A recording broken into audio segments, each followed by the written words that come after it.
Hai semuanya, balik lagi. Kali ini ngobrol santai aja. Ngobrol santai. Ah, Boleh nih sambil ngerokok nih. boleh lah, bebas aja di sini. Channel ini bebas. Lagi pula Ntar kalau bini gua ngelihat paling komplain. komplain apa? Lu ngapain sih ngerokok di YouTube? Lu ngajarin yang nggak bener gitu paling. Gua selalu percaya bahwa ada peribahasanya tuh, Apa tuh? bahwa semua ada bukan ada peribahasa, ada ungkapannya. Bahwa semua orang itu belajar atas dasar tanggung jawab mereka sendiri. Makanya kadang gue demen loh, ada orang kayak yang pada dasarnya kayak contoh gue, apapun yang terjadi, gue akan masuk ke hal itu gitu. Contoh misalnya mabok gitu, misalnya masalah mabok, gue ngelihat orang mabok, nyokap udah bilang ya nggak boleh deket orang mabok, nggak boleh deket ini, nggak boleh datang ke klub, nggak boleh nongkrong mabok. Pada akhirnya dalam perjalanan hidup gue ketemu orang mabok, tawarin mabok, datang ke klub, mau di manapun gue pernah datang ke klub. Tapi gue harus sadar dulu gitu, kenapa sih gue nggak boleh mabok.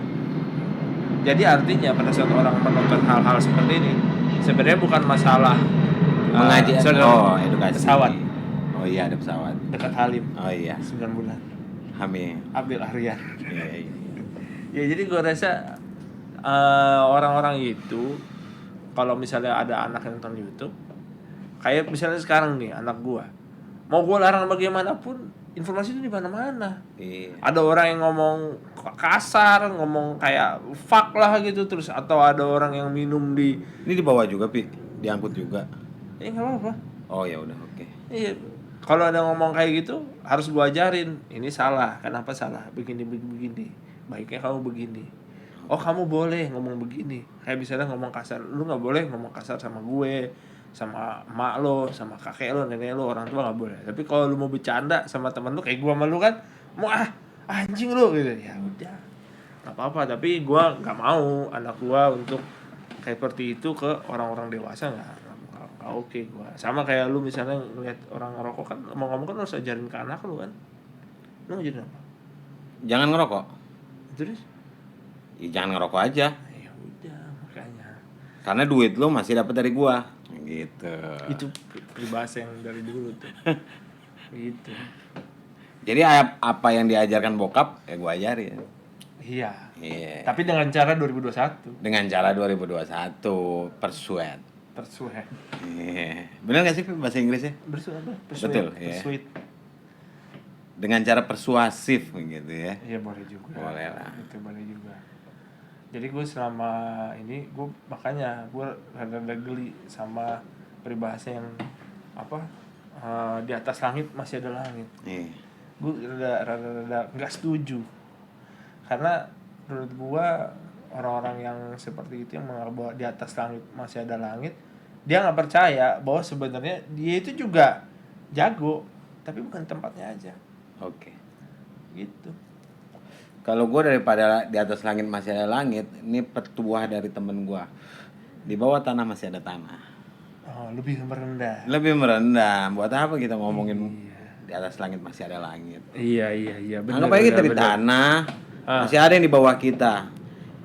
Pelajaran pertama dari di bawah tanah masih ada tanah, bersyukur. Gitu. Iya, jadi kita harus bersyukuri banyak yang di bawah kita. Yang bawah kita. Iya banyak dari sisi ekonomi. Oke lah kita dipotong nih sekarang nih 20%. Masih banyak yang nggak kerja. Iya sih. Masih banyak. Tapi ya yang jadi masalah kan orang-orang sekarang nih kepingin gitu, kepo, ngeliat, wah gila, gua harus bisa di atas dia nih, gua harus bisa kepingin lebih dari dia. Gimana nih? Ada konsekuensi semuanya. Kalau nggak ada konsekuensi ngepet. Ngepet aja ada konsekuensi. Tangkep. Maling. Oh enggak. Kalau ngepet kan itu, lu kasih tumbal ke babinya katanya. Oh, iya. Emang semuanya ada konsekuensi. Ada konsekuensi. Dan menurut gua hidup itu adalah pelajaran. Iya. Nggak mungkin lu setuju akan di bawah tanah masih ada tanah. Iya.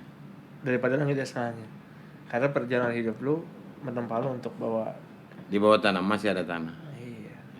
emang gitu sih. Paling enak. Gue rasa juga perjalanan hidup ya gitu-gitu aja. Terus apa lagi? Ada peribahasa apa lagi? Pendapat lu, cepat tepat atau lambat asal selamat? Nah, kalau gua sebenarnya lebih suka cepat tepat. Oh, kalau gua cepat tepat selamat. Harusnya ada revisi peribahasa lah di Indonesia ini ya. Iya, gua Cepat tepat selamat. Nah, gitu harusnya. Nggak ada lambat. Kalau lambat kan dikelaksonin orang di mobil kalau di jalan. Bener. Tapi gimana caranya? Itu Lu dalam hidup lu emang cepat tepat atau lambat asal selamat? Prinsip hidup. cepat tepat selamat molor. Gitu. Jadi kenapa gua bawa motor itu ngebut? Iya. Kalau di jalan nggak bisa tidur. Mendingan gua ngebut nyampe rumah tidur. Selamat. Selamat insya Allah. Ya kalau nggak selamat berarti itu tragedi.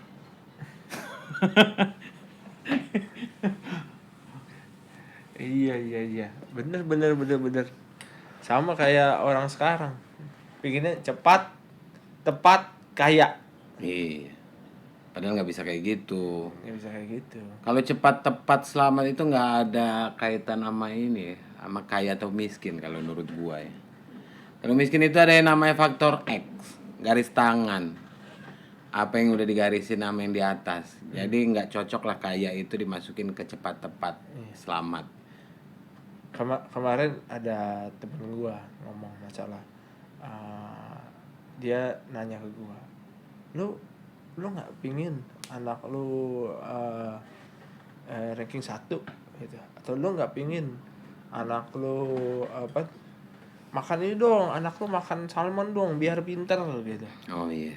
Atau misalnya hal-hal kayak gitu. Oh ini deh. yang pernah kita bahas ya. Iya. Masalah makan ya. Masalah makan. Masanya teman kita tuh ada yang dia banyak pantangan. Iya. Makan keju nggak mau. Orang susah. Iya, Kulit bener. hitam. Benar. Nah, yang Makan itu. ikan nggak mau. Nah, Tapi dia S2. Orang itu juga yang ngomong. Orang itu juga yang Orang ngomong. itu juga yang ngomong. Jadi dia ngomong bahwa ini misalnya itu bisa dong gua kasih pendapat gitu. Bahwa dia pinginnya anaknya pintar. Gitu. Itu kan anak dia masih bayi, Pi. Ntar gue bikin bener ini. Anak dia masih bayi, perjalanan dia masih panjang lah, masih ketemu masalah-masalah yang membuat dia wise. Iya, gue maksudnya ngelihat selama perjalanan ini, gue ngomong sama dia, lu tuh kalau misalnya kayak gitu, pada akhirnya, contohnya kita nih, ya kan, kayak di channel di video sebelumnya bilang bahwa gue dari perguruan tinggi bagus, tapi ujung-ujungnya di sini juga, berantakan juga. Itu yang bagus itu sebenarnya adalah menurut gue adalah networking dari yang kita dapat atau dari orang tua. Gue punya kok banyak teman yang di kampus ya gitu-gitu aja gitu. Tapi kaya dia. Tapi jalurnya bagus. Gue gak bilang kaya. Gue juga nemu jalurnya bagus. Tapi dia nggak kaya juga. Gitu. Jadi itulah namanya faktor X kalau menurut gua. Faktor X di mana? Ya faktor X ya rezeki dia. Rezekinya dia mau seperti apa? Mau nanggepinnya kayak gimana? Ya segala sesuatunya itu ada rezekinya. Ada rezekinya. Usaha yang pasti cuma manusia itu cuma usaha. Usaha aja udah usaha.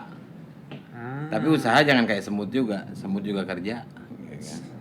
Masanya om gue tuh ngomong kalau masalah rezeki itu, gue selalu nyatut nih om gue, karena petua-petuanya banyak yang bagus. Jadi kalau lu rajin,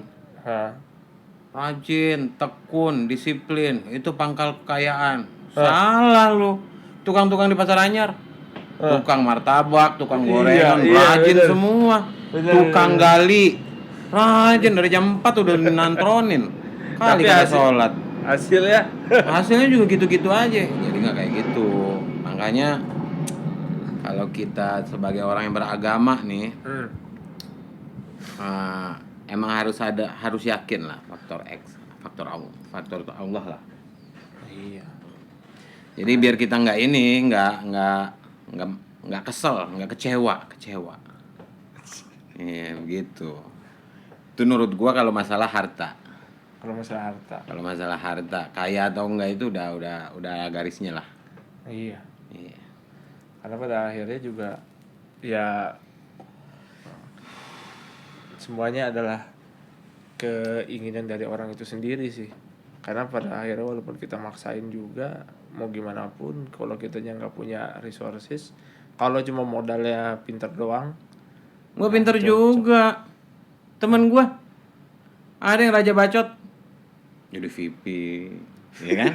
Iya. Banyak, bukan teman gua aja. Iya, Orang-orang kayak gitu.